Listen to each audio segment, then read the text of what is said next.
ബാറുകളുടെ സമയമാറ്റത്തിൽ സർക്കാരിനെതിരെ നിലപാട് കടുപ്പിച്ച് കെസിബിസി.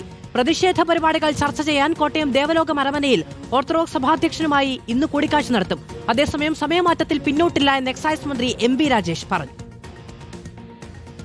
ശരിയായൊരു നിലപാടെടുത്താൽ യുക്തിസഹമായൊരു നിലപാടാണെങ്കിൽ അത് വിവാദവും കോലാഹലവും ബഹളവും ഒക്കെ ഉണ്ടാവും എന്ന് വിചാരിച്ചിട്ട് സർക്കാർ നടപ്പാക്കാതിരിക്കില്ല. കാരണം സർക്കാരിന്റെ നടപടികൾ സുതാര്യമാണ്.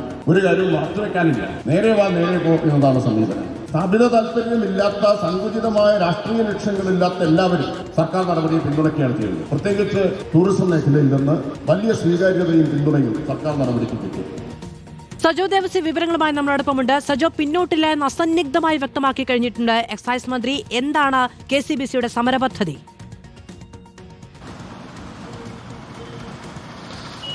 മാധു, ബാറുകളുടെ സമയക്രമം വർദ്ധിപ്പിച്ചതിൽ കടുത്ത പ്രതിഷേധം വിവിധ ക്രൈസ്തവ സഭകളും സഭാ സംഘടനകളും നിലപാട് സ്വീകരിച്ചിരുന്നു, നിലപാട് വ്യക്തമാക്കിയിരുന്നു. ഇതിന് പിന്നാലെ കടുത്ത പ്രതിഷേധമുണ്ടാകും എന്ന് പറഞ്ഞിരുന്നുവെങ്കിലും കൂടുതൽ ശക്തമായ പ്രതിഷേധ പരിപാടികൾ ആസൂത്രണം ചെയ്യുക എന്ന നിലയിലേക്ക് ആലോചനയിലേക്ക് പോകുന്നു വിവിധ സഭാ സംഘടനകൾ എന്നതാണ് ശ്രദ്ധേയമായ കാര്യം. കെസിബിസിയുടെ ഭാഗമായ കെസിബിസി മദ്യവിരുദ്ധ സമിതിയുടെ പ്രതിനിധികളാണ് ഓർത്തഡോക്സ് സഭാസ്ഥാനമായ കോട്ടയത്തെ ദേവലോകം അരമനയിലെത്തി ഓർത്തഡോക്സ് സഭാധ്യക്ഷനുമായി അടക്കം കൂടിക്കാഴ്ച നടത്തുന്നത്. ഈ വിഷയത്തിൽ കടുത്ത നിലപാട്, ഒരുപക്ഷെ കെസിബിസി ഒരു നിലപാട് വ്യക്തമാക്കുന്നതിന് മുന്നേ കടുത്ത വിമർശനം, പരസ്യമായ വിമർശനം ആദ്യം ഉന്നയിച്ചത് ഓർത്തഡോക്സ് സഭയാണ്. അതുകൊണ്ട് ഇക്കാര്യത്തിൽ വിവിധ ക്രൈസ്തവ സഭകളുടെ സംയുക്തമായ പ്രതിഷേധ പരിപാടികളിലേക്ക് കടക്കുക എന്നൊരു ആലോചന ഉണ്ട് സഭകൾക്ക് എന്നതാണ് ഇതിൽ നിന്ന് മനസ്സിലാക്കേണ്ട ഒരു കാര്യം.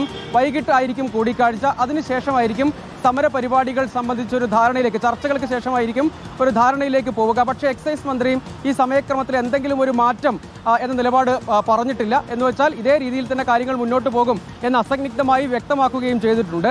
ശ്രദ്ധേയമായൊരു കാര്യം, കോൺഗ്രസ് അടക്കം പ്രതിപക്ഷ സംഘടനകൾ കടുത്ത പ്രതിഷേധമോ സമര പരിപാടികളോ എന്തെങ്കിലും ആസൂത്രണം ചെയ്യുകയോ പ്രഖ്യാപിക്കുകയോ ചെയ്തിട്ടില്ല. തെരുവിലുള്ള സമരമോ ഒന്നും ഇതുവരെ നടത്തിയിട്ടുമില്ല. പക്ഷേ ഇതിനിടെയാണ് ക്രൈസ്തവ സഭകളും സഭാ സംഘടനകളും കടുത്ത പ്രതിഷേധത്തിലേക്ക് കൂടിക്കാഴ്ചകൾ ഇന്ന് നടക്കുകയാണ്. അതിനിടയിലാണ് എക്സൈസ് മന്ത്രിയുടെ പ്രതികരണവും വന്നിരിക്കുന്നത്. സജോയാണ് വിവരങ്ങൾ നൽകിയത്.